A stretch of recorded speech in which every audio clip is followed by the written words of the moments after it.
In the previous episode of Dead Mount Deathplay, the legendary hero Shagrua is facing off against the necromancer corpse god in what promises to be a battle of the century. In the final confrontation, the necromancer uses a reincarnation spell and wakes up in an unfamiliar world where he is chased by a hitman. Despite these obstacles, he manages to regain all of his memories and utilizes his magical powers to deal with the hitman. Those born with evil eye, able to see shades, cannot hope for a peaceful life. Corpse God was sold to the court sorcerers and strode the battlefield as a necromancer, until the empire fell, in fact. Thought all that time, he always wished to live in peace. He didn't care if it was false or if he was playing make-believe with the kids. He only wished for a peaceful life. And yet, the empire came and saved the impure souls of the children Corpse God helped. The more he sought it, the more distant it became. Corpse God initiated his vengeance then and there, played out over the course of a century. Soon his coal mine became a labyrinth crawling with skeletons. His dark magic attracted them. Even so, he just desired peace and waited for centuries. Corpse God could no longer die a natural death, so he waited for the coming of one who could slay him, and his spell of reincarnation worked. That's why he can't let himself die in this new world.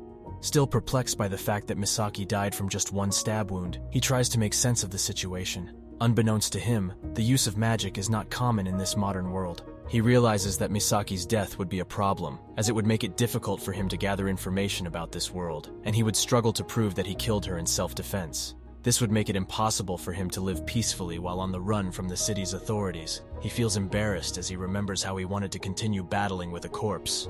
Meanwhile, the drone continues to hover in the area, and the pilot is convinced that he must be losing his mind. He decides to reach out to his boss, Clarissa, and sends her the video feed from the drone, in hopes she can make sense of what he's seeing, or at least confirm that he's not hallucinating. Misaki had a privileged upbringing, with her parents showering her with affection. Unfortunately, one night, a psycho broke into their house and killed her parents right before her eyes. After this traumatic experience, Misaki trained to become an assassin and eventually found the person who killed her parents. Despite witnessing the killer's actions, Misaki doesn't feel angry at him. In fact, she is grateful as it made her question the appeal of killing. The killer wonders if Misaki feels like a hero for killing other killers, but that's not the case. Misaki just enjoys it. However, she has never killed someone who is innocent. She toys with the man before silencing him forever. Misaki was known for being a psychotic killer who always had a smile on her face, but she only targeted other killers. By chance, Misaki stumbled upon Polka's assassination file, who now has been reincarnated as Corpse God. However, Clarissa informed her that he was just a regular boy and not like the killers Misaki was used to dealing with. Having achieved her vengeance, Misaki wanted to know how messed up she really was. When she finally encountered Polka, she defeated him with ease and realized that she was better off dead because she believed she couldn't make anyone happy in her current state. The only thing she hadn't tried was deleting herself. Just as Misaki was about to take that final step, she received a call from Kuruya, the drone pilot. He informed her that she didn't finish the job with Polka, and he was still walking around as if nothing happened, despite having a slit throat.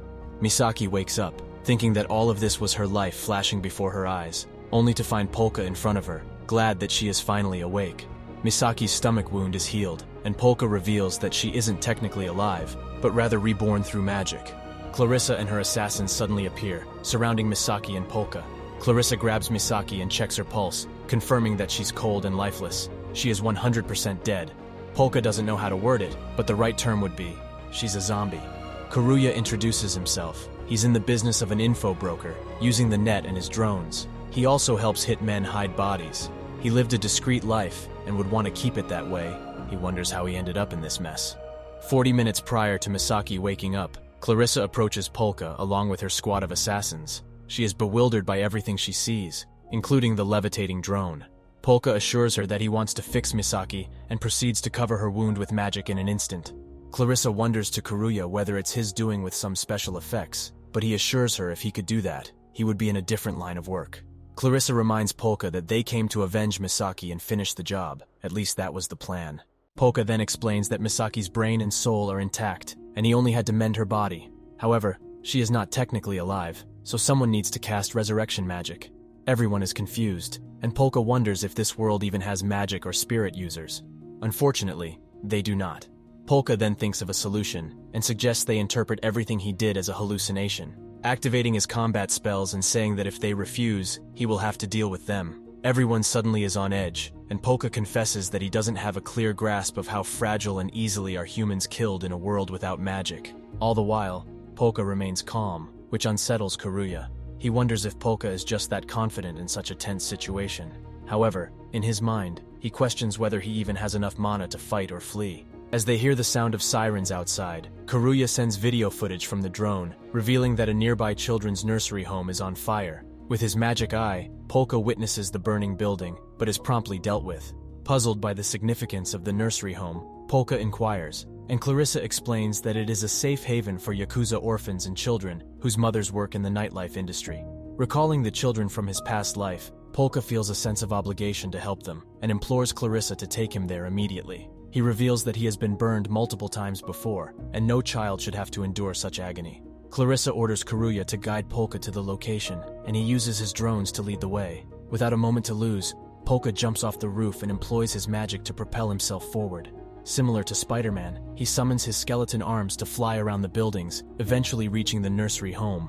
Despite being surrounded by people and cameras, Polka continues to use his magic and bravely throws himself into the burning building, astonishing Karuya. However, only one young girl notices Polka's heroic act. Polka uses his evil eye to call upon the souls of the deceased parents of the children in the nursery home, allowing them to inhabit the skeletons that he summons. These skeletons deftly rescue all the children and bring them to safety. With his mission accomplished, Polka quickly escapes the scene.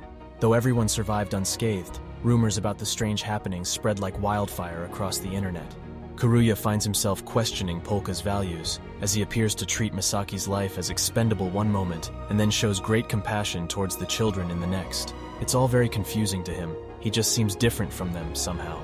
Karuya warns Clarissa that Polka is the type of monster one should stay away from, and that's how they ended up back where they were, with Misaki waking up. In the present, Misaki is still confused about her death, and wants to be filled in on what happened. Polka questions how, in such an advanced country, children still suffer from disasters and circumstances, and wonders what it would take to find peace in the world. Clarissa asks Polka what peace means to him. For Clarissa, it's money. She wants to know Polka's intentions and ultimate goal in this city. He doesn't know a thing about this place, but if he really is the only necromancer here, he would like to use his magic to earn money. He seeks power and a place to belong, so he can live in a more perfectly undisturbed peace than anyone else.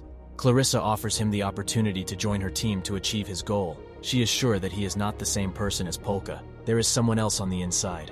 She offers to help him adjust to his life in this new world, with Misaki and Karuya as his guides.